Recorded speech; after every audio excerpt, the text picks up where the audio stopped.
Good morning and welcome back to the Commercial Wealth Channel. I am your host, Troy Lerche, bringing you this week in wealth. This is for the week ending December 3rd, 2021. I want to first take a moment and thank all of our wonderful clients that were able to make it and attend our Camarda Christmas party at Club Continental. And for those of you who missed it, you were deeply missed, and we hope you can attend next year. We had even clients travel from 4, 5, 6 hours away to come up to the Jacksonville area and visit and get to meet the team. That was such a pleasure.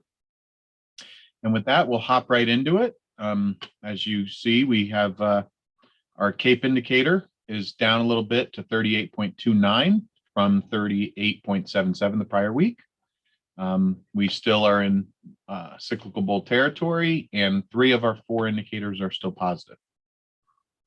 Overall, the markets were down. The markets across the board were down to the downside last week. We had the Dow losing just under 1%.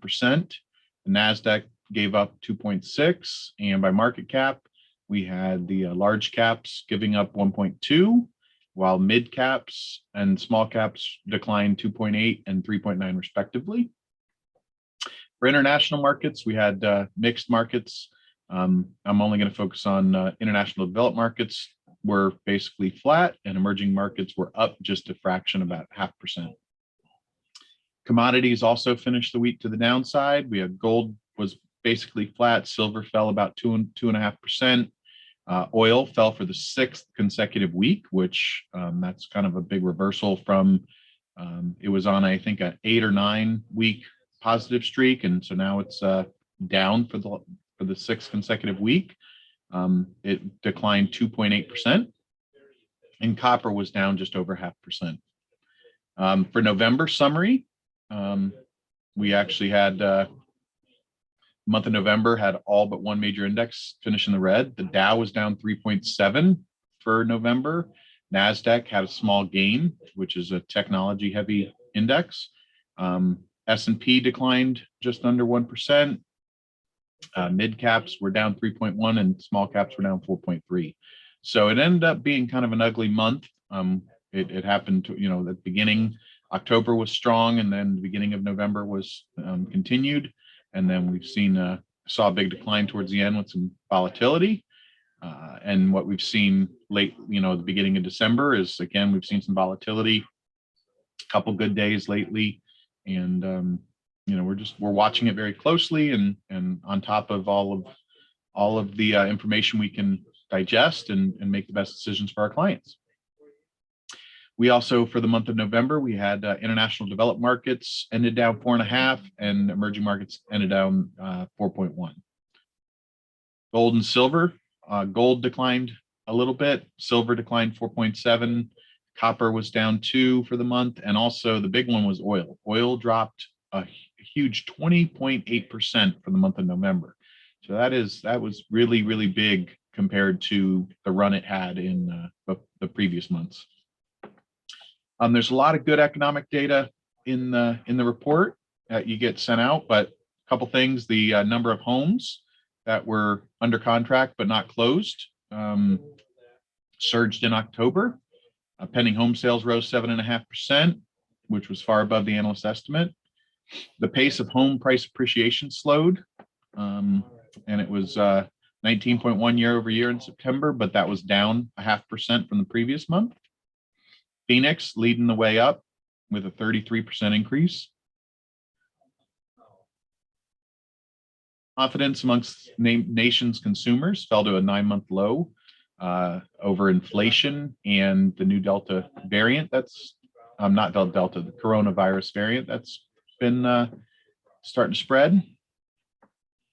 The Fed had their beige book had notes about widespread price hikes with little pushback from consumers. So that's pretty interesting. Everybody is willing to pay a little higher price for the shortages and for the items to get here in time. I guess, that'll be interesting as we, get into the Christmas holidays, and the supply chain is trying to replace items and toys on store shelves. We'll see how that plays out in the report. One of the final things I want to touch on is Twitter. The week Jack Dorsey, the Twitter CEO, is resigning. 15 years he's been there, and he's been an iconic figure in Silicon Valley. Twitter has implemented some censorship on its platform, which has been scrutinized in the political environment. To some, he's Saint Jack, and to others, he's Jack the Ripper. But despite his controversial tenure, it's not up for debate that Twitter has grown. And one of the big things with social media platforms is active daily users. And back in 2017, there was 109 million daily active users, and now it's up over 210 million. So more than just about doubled since 2017 to 2021. And you'll see the graph that shows that of the daily users, a consistent uptrend to the right, which is a good chart to see most of the time. So with that, there's one other, I'm going to stop sharing my screen. With that, there's one other piece that Dr. Jeff Camarda and I have been discussing of high income business owners in high tax states are they're using a workaround to get the benefit of their state and local taxes. Right now, as some of you are aware that live in high tax states, some of the biggest ones are New Jersey, New York, areas like that. Your state and local income taxes, or SALT, are limited to the $10,000 cap.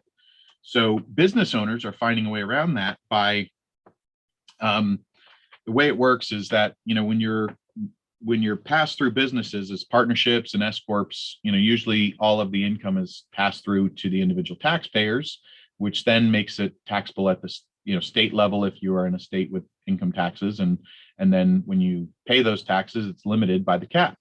Well, turns out there's it's a little different it varies a little bit by state, but it seems though they found a workaround where it's a often optional tax, but the states are imposing taxes on the pass-through entities that are roughly equivalent to the owner's state income tax.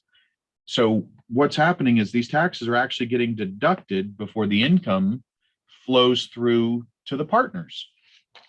And then the state's revenue is virtually unchanged, but the entity level tax replaces the personal income taxes. So business owners win because, so this is just an example, every 100,000 of state taxes that go from non-deductible to deductible yields up to 37,000, 37%, the highest bracket, in net gain on a federal income tax return. So the federal government actually loses out on that revenue. And there's a Howard Bleckman, he's a senior fellow at the Tax Policy Center, says this is becoming the thing that the cool kids are doing if you're a state. So with the state's assistant, this is a classic case of business self-help and figuring out ways around this. So this is something we're watching for any business owners in high tax states. This is something we can help you with certain tax strategies and various others. We also, this is something that is currently up for debate if the House plans to change the SALT cap from 10,000. I've seen one proposal to 80,000, and that's something our tax team and myself and my PWA team are trying to stay on top of. As you've heard, we don't know anything until it becomes real. I mean, there's a lot of debates going on and compromises going on in the government right now, but we will stay on top of it and keep you up to date. Please be safe out there, and we'll talk to you next week.